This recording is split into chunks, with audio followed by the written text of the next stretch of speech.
You walk into your mother's hospital room, and the person in front of you is not the person you know.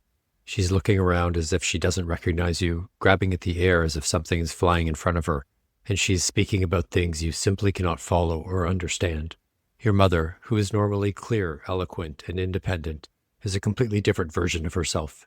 You call the nurse and, with all the expected concern, tell them that this is not your mother's personality. The nurse looks back at you and says, "Yes, we see this all the time. We think it's something called delirium." You've never seen her like this, and so many questions go through your mind. Can you fix it quickly? Is this dementia? Why doesn't she know who I am? When will she be back to herself?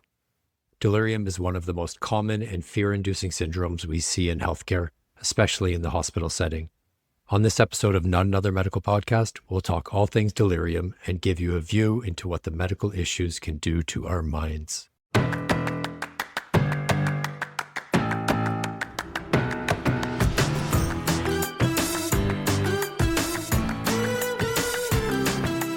The views and opinions expressed in this podcast are those of the host and guests, do not reflect the official policies or positions of any affiliated institutions or organizations. This podcast is for informational, educational, and entertainment purposes only, and it is not intended to provide medical advice, diagnosis, or treatment. Listeners should consult their own health professionals for any medical concerns. I'm James Jung, a general surgeon. I'm Brody Nolan. I'm an emergency doctor. And I'm Josh Levitz. I'm an internal medicine physician, and this is Not Another Medical Podcast. Hello, podcasters. Hello. How are you guys doing? Good. Did Is my it voice me sound? you're looking for? Oh, nice. Nice. Yeah. Good Now you throwback. gotta. Good throwback. Now you gotta sing the whole song. I'm not joking. That's like all I remember of that song. Hello, is it me you're looking for? Mostly sung in very dark rooms. Yeah. How's it going? It's been a while, guys. Yeah. Yep. Yeah, we had some recording difficulties on our last one. We kind of Yeah, listeners. summertime Josh distractions. messed up everything. I am the cause of the delay. Although, as a podcast listener, you may not know there was a delay because we'll probably release this within a reasonable timeline. But here we are. Josh, how are you gonna own up to our listener? You know, for all this I'm time just- that they lost. yeah. Yeah, that they don't even know they lost. Exactly. I'm gonna just be on my game tonight and be Yeah, a moderately okay podcaster. that's great. I mean, that's all we could hope for. Yep. We showed up. Yeah. That's Guys, the points there. we know what we are. We have fun. We're Yeah. not winning any. I don't This know. is what are the mostly for podcast us. awards. Yeah. Yeah, we're aiming for solid B. Are there podcast awards? There's got to be like the Emmys for podcasters. I'm sure there probably is. Will we ever make them? Yeah. Definitely no. That's okay. Well, We'll make definitely our is a strong word. Likely not. Yes. Yeah. Likely not. The probability is non-zero. So you're saying there's a chance. How you guys doing? Yeah, good. So the update from, I think last time we spoke, we had a dead animal under our, presumed. We didn't know what it was. Yes. And then we had With the- dead animal guy come out. very And handsome. I got to meet him in person. And yeah, damn, he was, And was he? indeed handsome and Oh, muscular and accented. I was like, I have no chance. This guy's Oh, wow. Wait. What kind of accent? Yeah. Irish. Oh. Oh. That's I not know. fair. I know. Green eyes. So Brody, where's Julia now? Oh, she was working then. Working. Not that I intentionally scheduled when she wasn't going to be here, but I was very glad. But super nice guy.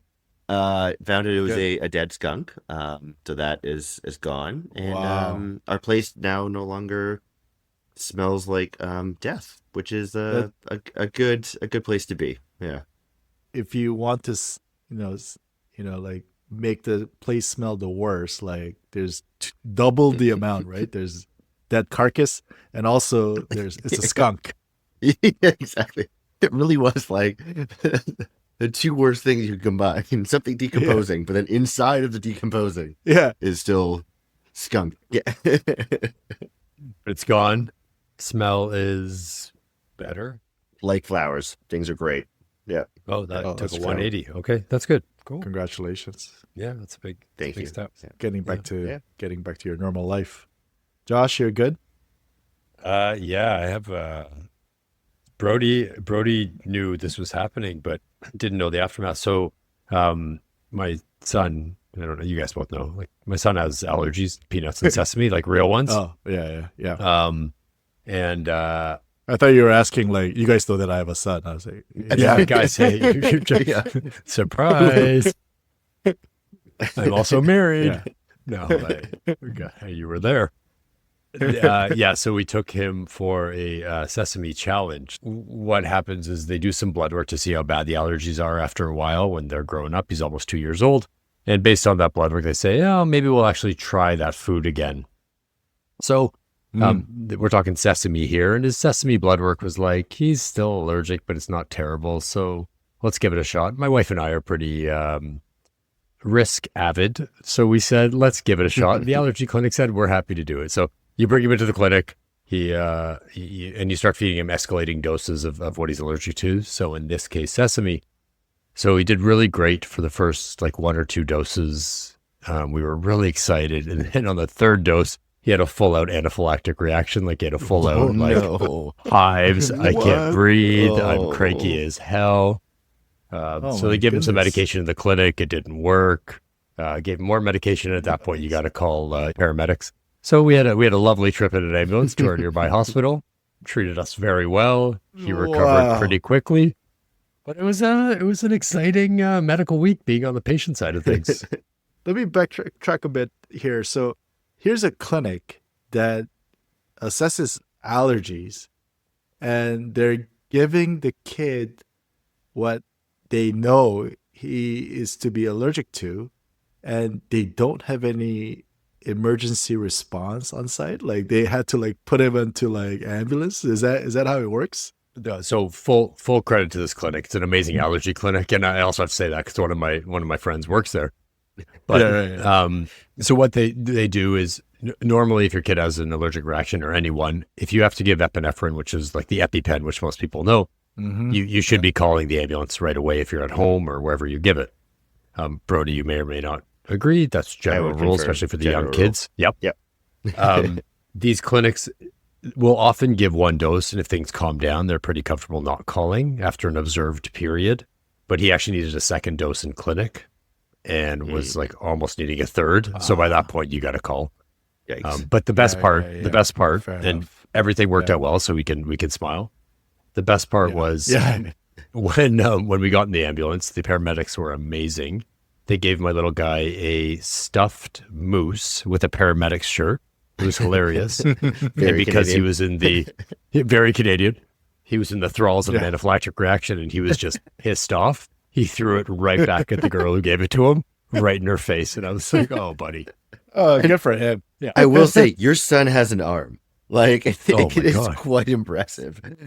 So he's a baseball player? He's a future baseball player, is that right? I'm jealous. My wife is listening and right beside me hearing the story of our son. And she's too scared to come on the podcast, guys. Rightfully so. Yeah. So that was my eventful week. Wow. And then on a more fun note, it's my wife's 40th birthday, so we're celebrating, which is just a good time. Oh, happy and birthday. Hopefully no one will have an allergic we know reaction. this already, but we love you, Steffi, and too bad you're not on the podcast, because I think you'll be a really good addition to our podcast. Oh, we're getting her as a guest. Our first guest. Oh, yes. Our first guest. Yeah. One more big shout out, James. Tomorrow is Brody's birthday. So I think that's right. We have a big podcast. Happy birthday for Brody.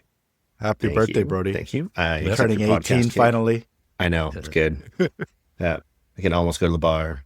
Still got to show my ID for lottery tickets. Get to vote. It's very exciting. Not in the U.S. You got to be 21 to go to the bar. So any plans? Any big plans?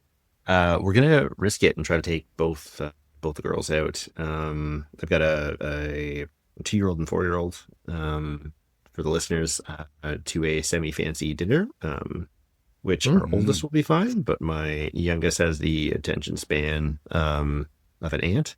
I'm assuming ants have poor attention spans. They're actually very detail oriented. That's probably a really bad example. I think yeah. We need to confirm very this, task oriented. Yeah. Anyways, whatever she is the equivalent of a disaster whenever she goes out to a restaurant. So we're going to see how that plays out. But other than that, no, not too much. Just hanging out. Oh, so None of the renting out the boat, the pajama party. Oh man, the my pirate gosh. boat. Yeah, maybe that'll be in a few years. We'll have For to the have you back in listeners- town for that one, James. We'll fly you in. For the listeners, this is like Brody's ultimate plan for birthday. There's a. I don't know if you guys did you actually do this or I don't No, it just remember. floats around the harbor We every just- summer. Yeah, Yeah. yeah. There's like a pirate boat on Lake Ontario that you can rent it out for parties, and it's actually a pretty nice boat. And we've been planning this for a long time, but we never got to do it because we didn't have 100 friends to do it. You need Yeah. more friends. It would Maybe have if we been, get enough listeners. Yeah. Yeah. Yeah. Or if anyone's Maybe it'll be a listening and this podcast. sounds Yeah. lame, then I would challenge you to attend to see if it's maybe Oh, not that's as lame fun. as you would expect. Yeah. if it was the three of us, it literally would have been an hour fighting over who's going to be the main captain. And then we would just say, Yar, where's me booty for the next 2 hours. So that would have been the whole thing. Money well Yeah. spent. We need at least Money one well extra so spent. we can make them walk the plank. That's my only thing. We Oh. need at least one literal throwaway friend. A throw in Lake Ontario. We'll give him a life jacket. Uh, Tow him back to shore.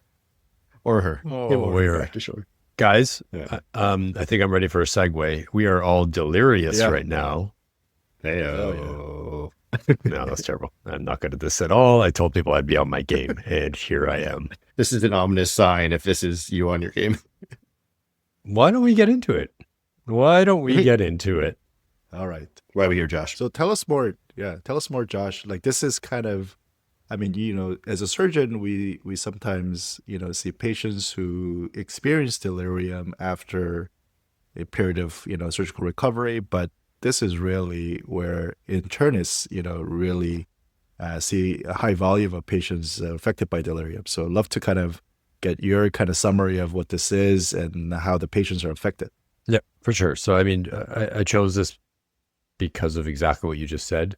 It feels like half of my medical life is working with patients with delirium.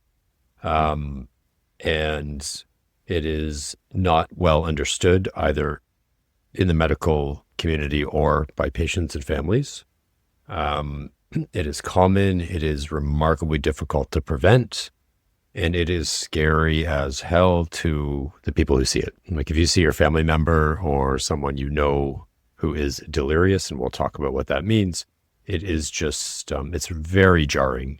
I walk into a patient's room and I see them delirious. I don't even blink anymore because I see it so often. But we always have to recognize the person standing beside the patient who's never seen it is not comfortable with it. And it's, again, it is a very scary experience.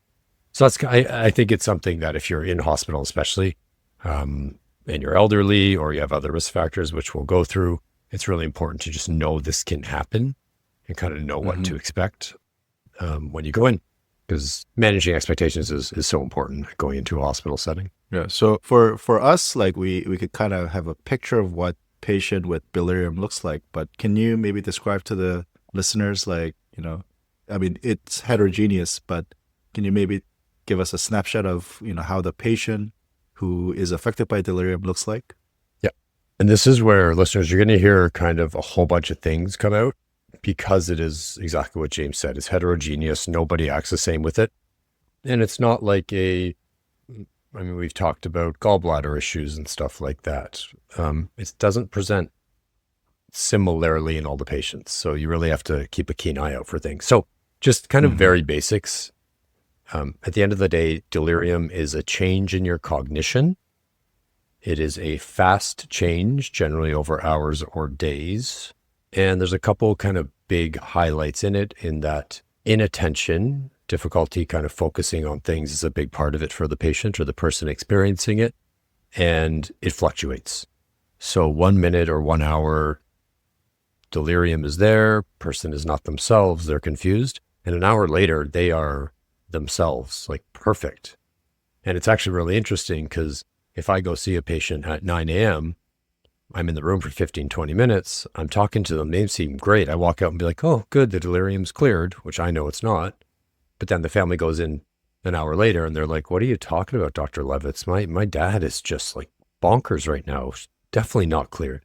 So that fluctuating, sudden fluctuation is really, really important. So again, change in mental status, acute, so it's very quick onset, and it fluctuates with inattention. Those are the main things that we're going to kind of talk about as we go through delirium. Yeah. It's a good point too, how quickly it can come on and how it often changes without that and throughout the kind of that patient journey and throughout the day. I find with my experience, often people are maybe paranoid, like with their say they're not themselves, but they might be, confused. They might be paranoid that things are being done to them or suspicious of people or their intentions. I don't know, Josh, if you see a lot of that as well for some other kind of examples for like how they might look for, in front of their family or to the healthcare providers who don't know them and are seeing them for the first time. The hard part here as we talk about this is, again, delirium is a change in cognition, but a ton of things that we see can also change cognition. So like Brody, what you're explaining, someone who is paranoid, could that be drug-induced? Could that be a primary psychiatric disorder? Could it be something else? But those things can cause delirium. So you really have to start nailing down kind of what the cause is, and that's really important. We'll talk about that. So yeah, definitely. We see people delirious with paranoia, with severe anxiety, but we see people with delirium who are literally just sleeping and they're really hard to wake up. And we see people who are agitated and hallucinating. And we see people where it's pretty subtle, where they're not making complete sense, but they can hold a conversation, but it's up and down and they can't focus. And I always think of, not to make light of it, but what's the movie where the dog is talking and then goes squirrel? Like it's that inattention that just like something takes them away right away. I think, unfortunately, it describes a lot of us. That is all of us. But that, every emerged physician ever. I think this is an important point that, there are really overt or significant changes from their baseline, but then there are also more subtle ones. And I think this is where, the family by this, on the bedside, they may be able to detect these subtle changes better because they know the baseline of the patients really well. Whereas, the doctors or nurses, may not catch that right away because they don't know the baseline of the patient, and every patient has different baselines. So, so I think that's an important point. But Josh, go ahead. Let me just follow up on that. I think that's actually the order of importance there is the families, you have to trust them. If they say something's off with dad or mom or whatever, you gotta look and investigate. The nurses will be probably the next line of defense there because they are spending a lot more time with the patients than we are. The nurse have certain methods to assess delirium. You got to believe in the doctor. I mean, at the end of the day, the doc may not be the best person because, again, I may see a normal Mr. X that I won't know unless someone else tells me. Yeah.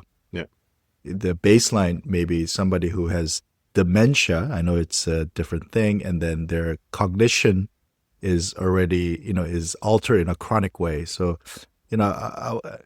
sometimes, the delirium and dementia are used in the same breath, and it shouldn't be. Can you tell me more about how they're different? And, dementia is not delirium. Absolutely. And it's one of the first questions we get all the time. Brody, I'm sure you get this too. Did my mom just develop dementia? Dementia, by definition, is a slowly progressive neurologic disease, does not happen over a day or hours. Delirium, again, acute, it can happen in someone with zero cognitive issues before, and often is in people with no cognitive issues before. Now, when we start talking about risk factors and who develops delirium, that's where dementia kind of plays a big role. In that if you have dementia, or kind of dementia is a spectrum and there's different kinds of dementia, we're not going to get into all that. But if you have early dementia, or sometimes called cognitive impairment, all the way to kind of the end stages of the dementia, you are going to be probably the highest risk for delirium coming into hospital specifically. I'm talking about hospital delirium, which is what I see. So other big risk factors is age. So the older you are, the higher risk you are to get delirium. The more medical issues you have in your past leading into the hospital stay, probably the more at risk of delirium you are. And then there's a whole bunch of other things, medications you're on, other stuff that can increase your risk. And really, probably certain studies say 50%, but probably up to 30% of people who come into hospital, especially over the age of 65, will develop delirium to a degree. So it is there. Like, you're going to see it every day. It's huge. That's a massive number. Very underdiagnosed. Yeah, Completely very underdiagnosed. Yeah. More recognized now than it ever has been, but it's also frustrating because we can't do a lot about it. We'll get into the treatments and stuff, but it's scary. It's frustrating. So dementia, kind of chronic, progressive, slow decline in cognition, delirium, sudden onset, and hopefully reversible. Most times are. So I think those are the distinctions that we should keep in mind. Yeah, exactly. Yeah, and Josh, I think you said this as well, but I think like with the delirium, it's more of probably a symptom of something else underlying or happening, as well as a bit of a disease in itself, I guess. But it's often, due to something else or something else kind of, causing, triggering, based on some of those things that you were talking about beforehand. Yep.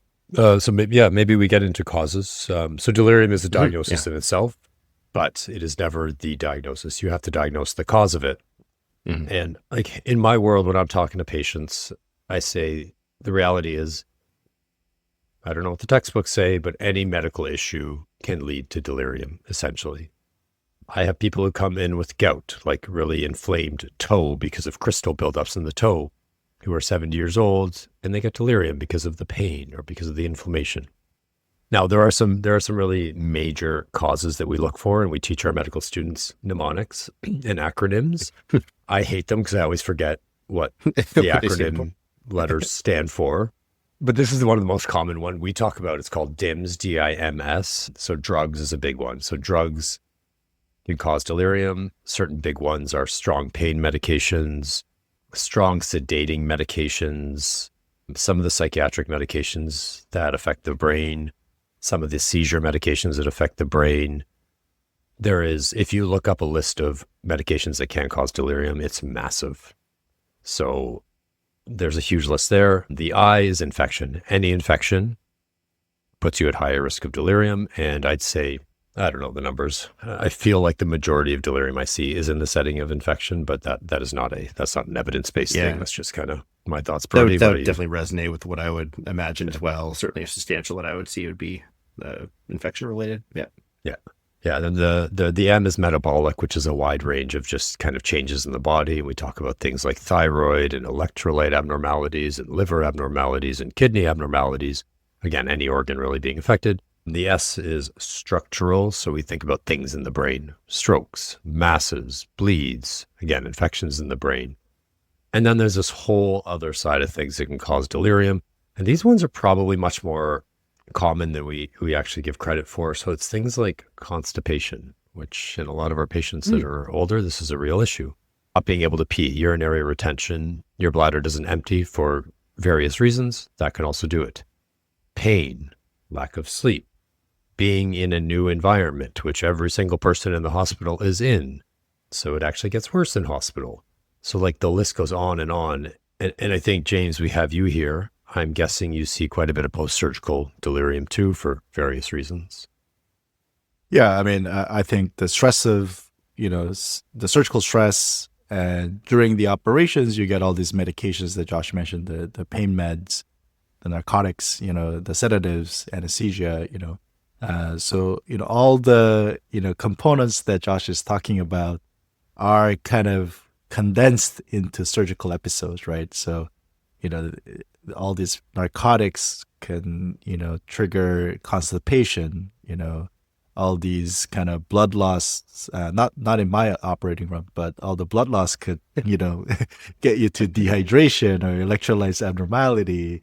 Some of the reasons why we do operate is because of infectious, causes. So certainly we see, quite a bit of postoperative delirium as well. It's driving us mad. Yeah, literally and figuratively. Yep, absolutely.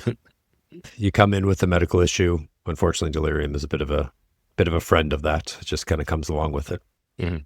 So with that, if you've got something that comes in and you're suspicious for delirium, right? What sort of things, what tests might family expect to be done for looking for sort of this? So it's like a pretty broad list of Yeah. things that you're looking for. The best thing that we teach medical students is when someone comes in with a symptom, you say, find the underlying cause. And delirium is that. It is, you don't work up the delirium, you work up the symptoms they come in with that potentially led to the delirium. So you're going to go through tests based on what your medical issue is. So again, breathing problems, you're going to get your x-ray. You have pain when you go pee, you're going to get your urine tested for infections. You have a big painful belly, you're going to see James, who's going to open you up and take that appendix out. That's how it works, right, James? It's just a scary image of me just just appearing out of nowhere and like, I'm going to open up the belly. You range? Like you're already delirious. Last thing you need is a surgeon for big work on a cut. I love that. I'm here. I'm here. James, give me my new like genie in a bottle. You'll like just like rub a little bottle in a It's blue like the surgeon's worst gonna kind pop of out. genie. It's like, I did not hope for this. This isn't Aladdin. I grant you 3 stitches. That was good. That was good. Nailed it. Well, I'll give it a solid C. Tough crowd. Now back to what we were talking about, which now I forget. What the workup. So some people do come in with just delirium, and like they're sent in. We see it a lot from our patients in long-term care with dementia. They come in because they're not themselves. Then the workup gets harder because maybe they can't tell us symptoms. So then we really are just kind of throwing all the tests to look for all those kinds of things. We're looking at the medications. We're doing CT scans, pictures of their brain. We're testing their blood for infections. We're doing all sorts of things if they can't give us good history. So you're going to get a lot of tests. So delirium is kind of like manifestation of underlying process. Is that fair to say? Like, can delirium happen on its own? I mean, sometimes we don't know the etiology, but like it's some sort of, imbalance in our physiologic homeostasis, and the way we're exhibiting that is maybe through delirium. Yep. That is probably the best question. And the way you worded it was actually quite succinct. You should not have delirium without something else causing delirium. Mm-hmm. Now, again, we have to be careful because something like an infection in the brain will cause confusion. We can technically say that confusion is delirium if it has some of those symptoms we already talked about, but an infection causing confusion can be a diagnosis on itself. So you see where it gets a little bit muddy. Encephalopathy, Yeah. But if you see delirium, you see someone confused, you're looking for the cause of their confusion one way or another. Yeah, I think it certainly adds a certain degree of seriousness, I think, sometimes to the clinical picture. Like we think about, like quote unquote organ failure, right? Like your kidneys are failing, your heart is failing, your liver is failing. There's different tests for all of those things, right? Often blood tests for, your kidneys or your liver, maybe your ECG, your also blood tests for your heart. For me, for delirium, I kind of think of it, someone much smarter than me one day kind of described as kind of like brain failure, right? It's the same thing. It's kind of that, to a sense, kind of, we have at least a single organ that isn't, dealing as well as it should. And that presents itself with that confusion and inattention and fluctuating changes there. Acute confusional state, some people call it as well. So, yeah, absolutely. So let's say, there's a diagnosis of delirium. So what should the patient and their loved ones expect, in terms of treatment? So I'm just going to put one big kind of blanket statement, treat the underlying cause, and we won't go into all those. So you treat the infections, you treat the whatever it is. Now, as we do that, there are a number of things you can do to try to decrease the delirium itself or prevent progression of it, or if they're not delirious, try to prevent delirium. And these are both medical and non-medical things that we do. And again, this is mostly done by the family and the nursing team. So we're not the experts at these protocols, we as in doctors. But it's things like you stop the medications that could be contributing to it. You try to minimize the strong pain medications, sedatives, sleeping medications. And it's really tough because people with delirium often don't have a good sleep cycle. But sleeping medications, which people always ask for, will probably make it worse. So you got to avoid those kinds of things.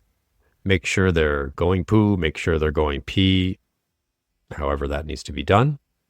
And then there's a bunch of things that are easier to do that may actually contribute a lot.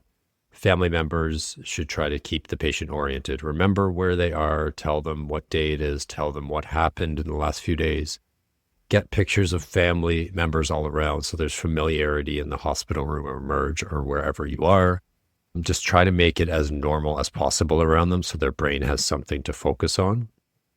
And communication, just normal talking to the patient, even if they can't understand you or they don't seem like they're focused, you just kind of treat them like a human being. And that's kind of the premise of all our work. The sleep cycle is important. Keep them awake during the day and sleep at night, which is really tough because, again, there's this hypoactive delirium, quote unquote, hypoactive meaning sleepy delirium, which they're just going to be sleeping all the time. And it's hard to keep them awake. Doesn't sound that awful. I know. I could go for that every once in a while. And then the nurses have assessments that every time they see the patient, they'll do an assessment for delirium to see where the delirium level is at. And they'll, again, do some of these protocols if they flag that they are developing worsening delirium and things like that. So treatment of the underlying problem, and then some of the things that I mentioned, plus some others to try to minimize delirium as we wait for, hopefully, things to improve, hopefully. And I also want to ask about, different types of delirium. So there are some of the hyperactive ones, right? So listeners, your loved ones, if they're affected by this, can get quite agitated, aggressive, acting like they're being chased by someone or being very paranoid, thinking that they're living in 1970s and, they don't recognize you. They could be violent towards nurses or doctors. I mean, this is quite hard to fathom because you know how your loved ones behave normally, but they could kind of quickly just, change to that. And when the patients are in that state, because they may be at risk of harming themselves or harming others, there's some interventions that we will apply to these patients. Josh, Brody, you've certainly seen this a lot in emergency room. Can you tell us a little bit more of what that would be? Because I think those are quite dramatic, when you see this play in front of your eyes. Yeah, for sure. So I think that definitely resonates and can be challenging too, because sometimes the change can happen quite quickly, and often, we see it a lot at night, right? So then often if there are families, sometimes they've got home to get some sleep, and we see just that, all of a sudden patients are crying out from their room, they're saying, help me, help me. You go in, they don't know where they are or who they are, or they're very paranoid. And they can get quite, unfortunately, aggressive and threatening, or trying to crawl out of bed, which is, obviously can have a significant fall and not safe either. So often, unfortunately, that happens, we will have to give them some medications to help to try to sedate them and to calm them for themselves. And often even applying, what we'd say, soft restraints. So they might have something like fabric straps around their wrists or their ankles, really to prevent them from trying to roll out of bed or get out of bed or climb out of the stretcher. Or again, if they, did that while they're confused and not aware of their surroundings, they could fall and really injure themselves as well. So that definitely speaks quite a bit to, I'd say, my experience in the emerge for a lot of those hyperactive deliriums. And I also tend to see it quite a bit in really those evening type of hours as well. I should add, you mentioned it there. We give medications to calm people who are a danger to themselves or others. Those medications are not treating delirium. They're just treating the symptoms that are happening. They're treating the agitation. They're treating that danger so the patient can be calm and not hurt themselves as we treat whatever's causing the delirium. And the medications we use are really strong. They're often antipsychotic medications, medications that we often use for psychiatric diseases like schizophrenia and things like that. They do have side effects. But unfortunately, if we need to use them, if it's gotten to that point, we will ask permission from the family if we have time. But if we have to do it. The soft restraints, like the actual restraints around the wrists, keep the people in bed. They're necessary, but they can actually worsen delirium, because you can imagine if you don't know what's going on and someone then straps you down to a bed, you are not a happy person. So we try to avoid that, but it's necessary and it's not pretty. And then we will call you at 3 a.m. in the morning saying, hey, Mom is not doing good. We need you here, because they will respond better to you than us. And we want to try to avoid these things. Yeah, and I should say, my experience with families that are seeing their loved one going through this, especially for the first time, they're quite shocked. Like, oh my God, this isn't my mom or my loved one or my family member. And I think they also often understand then, right? They see it. But yes, if you are in a position where you're fortunate enough to have family available to be able to come and to be with the patient as much as you can, and Josh, I'm sure you'll dive into this more. Like, I think it'd be incredibly helpful for really trying to prevent this, or even sometimes act or mitigate someone when they are actively delirious. So, Josh, I think, we've talked about how delirium presents, what we could do to diagnose this, and then how we manage and treat patients and what the family should look out for. And we said this at top of our show that delirium is usually reversible, is temporary. So what's life after being treated for delirium? Can you tell us more about what patients and their loved ones should respect in terms of the recovery? Yep. And these are really big conversations to have at the bedside with the families. But you can imagine delirium in general takes a lot of communication. And as much as we're treating the patient, we're also walking the family through what can happen. And the prognosis, what happens once they get delirium and the recovery. Unfortunately, again, it is all over the place. So yes, much of the time, it is reversible. People will go back to themselves. Now, remember all those risk factors I talked about for delirium? The more of those risk factors you have, the smaller chance of you reversing completely. And so, again, we're talking to you, we're talking to the patients here. What I'll actually say is, they have delirium, here's what it is, here's what we're doing to treat it, and let's talk prognosis. So delirium can last for days, weeks, or even months. And delirium technically can last up to 6 months in some people. And we say that for a lot of neurologic disorders, but we talk about 6 months for some, and especially if you have underlying dementia and things like that. And we say, listen, I hope your loved one recovers back to themselves in a few days or a short time. But there is a chance that in a few months from now, we are actually at a new baseline that was less than where they were before. This is not the majority of people, but this is the real managing expectations. A big majority of my patients are over the age of 60, 70. A lot of them have dementia, so just keep that in mind. I'm not seeing the 20-year-olds who are coming in with delirium for other reasons. So yeah, and we'll tell them 6 months from now, your dad may not be the dad you knew before this all happened. And at that point, probably with more formal geriatrics assessments, they'll be diagnosed with dementia. Now, I got to be careful here. Delirium does not cause dementia, but if your delirium creates a new baseline, then you will have to go through more testing to see where your cognition is at and what the diagnosis is there. It's a bit of, another gray area that can be scary. One more time, majority of people go back to themselves, assuming we treat the underlying issue. Mm-hmm. Yeah.